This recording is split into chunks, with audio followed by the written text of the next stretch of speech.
Hello and good morning all of you. स्वागत आहे तुमचं मेगाब्री एज्युकेशनच्या यूट्यूब चॅनलवर. तर चला बघूया आजचे व्होकॅब्युलरीचे वर्ड्स, त्यांचे सिनोनिम्स, अँटोनिम्स, मराठीमधले मीनिंग्स, जे सेंटेन्सेस दिलेला आहे त्याच्यामध्ये त्या वर्डला कसं यूज करण्यात आलेलं आहे ते बघूया. One word substitution, misspelled word, ज्याच्यामध्ये 4 ऑप्शन्स दिलेले आहे. 4 ऑप्शन्समध्ये आपल्याला करेक्ट स्पेल्ड कोणता वर्ड आहे ते बघायचं आहे आणि idioms and phrases. Okay, so first word आहे आजचा आपला, तो आहे ॲक्युम्युलेटेड. ॲक्युम्युलेटेडचं मीनिंग काय आहे तर gather together or acquire and increasing number or quantity of, म्हणजेच काय होते, जमा करणे किंवा एकत्र करणे, काय करणे, आणखी साठवणे, त्याला काय म्हटलं जातं, ॲक्युम्युलेटेड असं म्हटलं जातं, ॲक्युम्युलेट असं म्हटलं जातं. सो ॲक्युम्युलेटेड म्हणजे काय होतं मराठीमध्ये, जमा, एकत्र होणे, एकवटणे, गोळा होणे,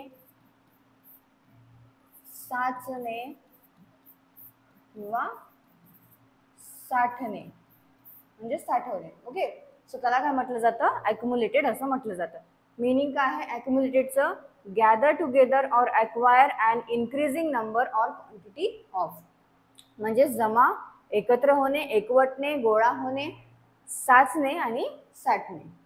सिनोनिम्स आहेत गॅदर, कलेक्ट आणि असेंबल, आणि अँटोनिम्स आहेत डिसिपेट, मँगल, ब्लास्ट आणि लिक्विडेट. परत एकदा बघूया सिनोनिम्स काय आहेत आणि अँटोनिम्स काय आहेत. सो ॲक्युम्युलेटेडचे सिनोनिम्स आहेत गॅदर, कलेक्ट आणि असेंबल, आणि अँटोनिम्स आहेत डिसिपेट, मँगल, ब्लास्ट आणि लिक्विडेट. आता सेंटेन्समध्ये कसा यूज करण्यात आलेला आहे ॲक्युम्युलेटेडला बघूया.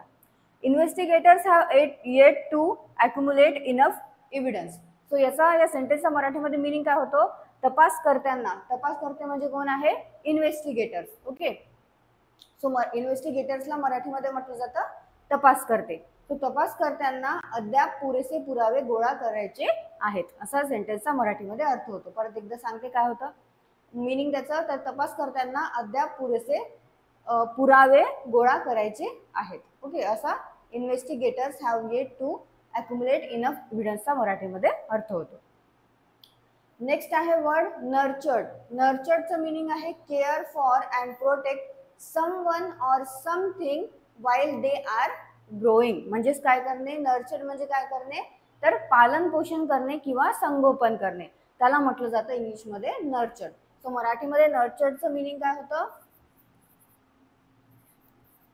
पालन पोषण आणि संगोपन. काय आहे नर्चर्ड म्हणजे तर care for and protect someone or something while they are growing. मराठीमध्ये अर्थ होतो पालन पोषण आणि संगोपन. सिनोनिम्स आहेत ब्रिंग अप आणि केअर फॉर, आणि अँटोनिम्स आहेत निग्लेक्ट, हिंडर, स्टॉप, क्लॉग आणि इनहिबिट. काय आहे सिनोनिम्स आणि अँटोनिम्स नर्चर्डचे, तर सिनोनिम्स आहेत ब्रिंग अप आणि केअर फॉर, आणि अँटोनिम्स आहेत neglect, hinder, stop, clog, inhibit आणि प्रिव्हेंट. आता सेंटेन्समध्ये यूज कसा करण्यात आलेला आहे बघू नर्चर्डला.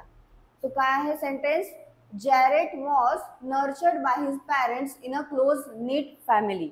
सो या सेंटेन्सचा मराठीमध्ये काय अर्थ होतो तर जॅरेटचे पालन पोषण त्याच्या पालकांनी एका जवळच्या कुटुंबात केले, असा सेंटेन्सचा मराठीमध्ये अर्थ होतो. काय आहे सेंटेन्सचा अर्थ, Jarrett was nurtured by his parents in a close knit family, म्हणजे जॅरेटचे पालन पोषण त्याच्या पालकांनी एका जवळच्या कुटुंबात केले. नेक्स्ट वर्ड आहे लिथल, LETHAL, लिथल. लिथलचं मीनिंग आहे व्हेरी हार्मफुल ऑर डिस्ट्रक्टिव्ह, म्हणजेच काय तर प्राणघातक किंवा जीव घेणं जे असते त्याला म्हटलं जातं लिथल. लिथलचं काय आहे मग मराठीमध्ये मीनिंग, प्राणघातक आणि जीव घेणं. लिथलचं मीनिंग आहे व्हेरी हार्मफुल ऑर डिस्ट्रक्टिव्ह, आणि मराठीमध्ये मीनिंग होतं प्राणघातक आणि जीव घेणं. सिनोनिम्स आहेत फॅटल, डेडली आणि मॉर्टल, आणि अँटोनिम्स आहेत हार्मलेस आणि सेफ. परत एकदा सिनोनिम्स आणि अँटोनिम्स बघून घेऊया लिथलचे. काय होतं तर सिनोनिम्स आहेत फॅटल, डेडली आणि मॉर्टल, आणि अँटोनिम्स आहेत हार्मलेस आणि सेफ. सेंटेन्समध्ये यूज बघूया काय आहे. The Krakatoa eruption was the most lethal on record. तर या सेंटेन्सचा मराठीमध्ये अर्थ होतो क्राकाटोआ ज्वालामुखी. ज्वालामुखी म्हणजे काय होतं तर ज्वालामुखी म्हणजे तुम्हाला सगळ्यांनाच माहिती आहे काय होतं वोल्कॅनो. सो क्राकाटोआ ज्वालामुखीचा उद्रेक हा इतिहासातील सर्वात प्राणघातक होता असं या सेंटेन्सचा अर्थ होतो.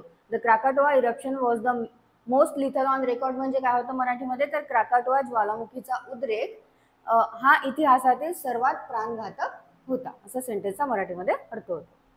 नेक्स्ट आहे कंटेन्शन. CONTENTION contention. कंटेन्शनचं मिनिंग आहे हिटेड डिसएग्रीमेंट. हिटेड डिसएग्रीमेंट म्हणजे काय होतं तर एकतर भांडण होणे, वाद होणे किंवा वादविवाद होणे त्याला म्हटलं जातं कंटेन्शन. कंटेन्शनचं मराठीमध्ये मिनिंग काय आहे मग वाद, वादविवाद आणि भांडण. इंग्लिशमध्ये मिनिंग काय होतं कंटेन्शनचं तर हिटेड डिसएग्रीमेंट म्हणजेच वाद, वादविवाद किंवा भांडण. सिनोनिम्स आहेत कंटेन्शनचे डिसएग्रीमेंट, डिस्प्यूट आणि डिस्प्युटेशन आणि अँटोनिम्स आहेत ॲग्रीमेंट. परत एकदा बघूया कंटेन्शन म्हणजे काय होतं तर कंटेन्शन म्हणजे होतं हिटेड डिसएग्रीमेंट म्हणजेच वाद, वादविवाद किंवा भांडण. सिनोनिम्स आहेत डिसएग्रीमेंट, डिस्प्यूट आणि डिस्प्युटेशन आणि अँटोनिम्स आहेत ॲग्रीमेंट. यूज बघूया सेंटेन्समध्ये कसा केलेला आहे. The captured territory was the main area of contention between the two countries. So सेंटेन्सचा मराठीमध्ये अर्थ काय होतो ताब्यात घेतलेला प्रदेश हा दोन्ही देशांमधील वादाचा मुख्य मुद्दा होता असा सेंटेन्सचा अर्थ होतो. परत एकदा सांगते the captured territory was the main area of contention between the two countries. असं मराठीमध्ये मिनिंग काय होतं सेंटेन्सचं तर ताब्यात घेतलेला प्रदेश हा दोन्ही देशांमधील वादाचा मुख्य मुद्दा होता.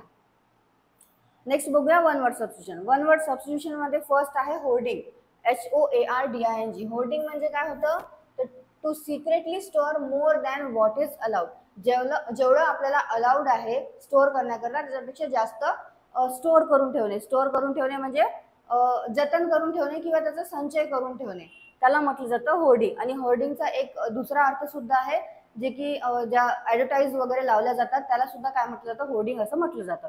सो एक होर्डिंगचा अर्थ काय होतो तर to secretly store more than what is allowed म्हणजेच अलाउड आहे त्याच्यापेक्षा जास्तीत जास्त जतन करून ठेवणे सिक्रेटपणे त्याला म्हटलं जातं होर्डिंग. सो मराठीमध्ये याचा काय अर्थ होतो संचय, संकलन किंवा जतन म्हणजे होतं होर्डिंग. नेक्स्ट आहे टेस्टिमोनियल. टेस्टिमोनियल म्हणजे काय आहे तर a written statement about someone's character usually provided by an employer. तर एक रिटर्न स्टेटमेंट असते जे की एम्प्लॉयर देत असतो त्यांच्या एम्प्लॉयला ॲज अ कॅरेक्टर सर्टिफिकेट म्हणून. ओके कोणाच्या पण कॅरेक्टर सर्टिफिकेट बऱ्याच ठिकाणी काम येत असतं. सो ते जे आहे एक रिटर्न स्टेटमेंट असते एखाद्याच्या कॅरेक्टरबद्दल जे एम्प्लॉयर प्रोव्हाइड करतो एम्प्लॉयला त्याला म्हटलं जातं टेस्टिमोनियल. म्हणजेच काय होतं तर प्रशंसा पत्र. मराठीमध्ये काय म्हटलं जातं टेस्टिमोनियलला प्रशंसा पत्र. प्रशंसा पत्र. आणखी काय म्हटलं जातं की एखाद्या सेवेबद्दल केलेली प्रशंसा त्याला सुद्धा काय म्हटलं जातं टेस्टिमोनियल असं म्हटलं जातं. नेक्स्ट आहे मिसस्पेल्ड वर्ड. मिसस्पेल्ड वर्ड मध्ये फर्स्ट वर्ड आहे इन्स्ट्रक्शन. सो करेक्ट स्पेलिंग आहे इन्स्ट्रक्शनची ऑप्शन बी INSTRUCTION. आणि इन्स्ट्रक्शन म्हणजे काय होते तर सूचना. मराठीमध्ये इन्स्ट्रक्शन म्हणजे होतं सूचना किंवा निर्देश. आणि करेक्ट स्पेलिंग आहे इन्स्ट्रक्शनची INSTRUCTION. नेक्स्ट वर्ड आहे बिडिंग. बिडिंगची करेक्ट स्पेलिंग आहे ऑप्शन सी BIDDING. आणि बिडिंग म्हणजे होतं मराठीमध्ये अर्थ त्याचा बोली लावणे. मराठीमध्ये बिडिंगचा अर्थ होतो बोली लावणे किंवा प्रस्ताव देणे. आणि बिडिंगची करेक्ट स्पेलिंग आहे BIDDING. Next idioms and phrases मध्ये फर्स्ट आहे a blessing in disguise. A blessing in डिसग्यूजचा अर्थ आहे a good thing that seem bad at first. म्हणजे सुरुवातीला वाईट वाटणारी जी चांगली गोष्ट असते म्हणजे नंतर ती चांगली होणार आहे पण सुरुवातीला ती वाईट वाटत आहे त्याला म्हटलं जातं अ ब्लेसिंग इन डिसग्यूज. सो मराठीमध्ये अ ब्लेसिंग इन डिसगिफ्टचा अर्थ काय होतो? सुरुवातीला वाईट वाटणारी चांगली गोष्ट म्हणजे होता a blessing in disguise. Next आहे go back to the drawing board. याचा अर्थ आहे स्टार्ट ओव्हर. म्हणजेच काही चूक झालेली आहे आधी, त्या चुका सुधारून पुन्हा सुरुवात करणे, त्याला म्हटलं जातं go back to the drawing board. तर go back to the drawing board याचा अर्थ होतो पुन्हा सुरुवात करणे, पुन्हा नव्याने सुरुवात करणे.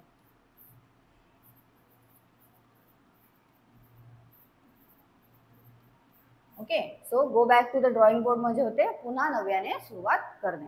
ओके, सो परत एकदा तुम्ही सिनोनिम्स, अँटोनिम्स, मराठीमधले मीनिंग जे तुम्हाला मी सेंटेन्स सांगितलेले आहे, सेंटेन्समध्ये जसं वर्डला यूज केलेलं आहे ते सुद्धा परत एकदा वाचून घ्या.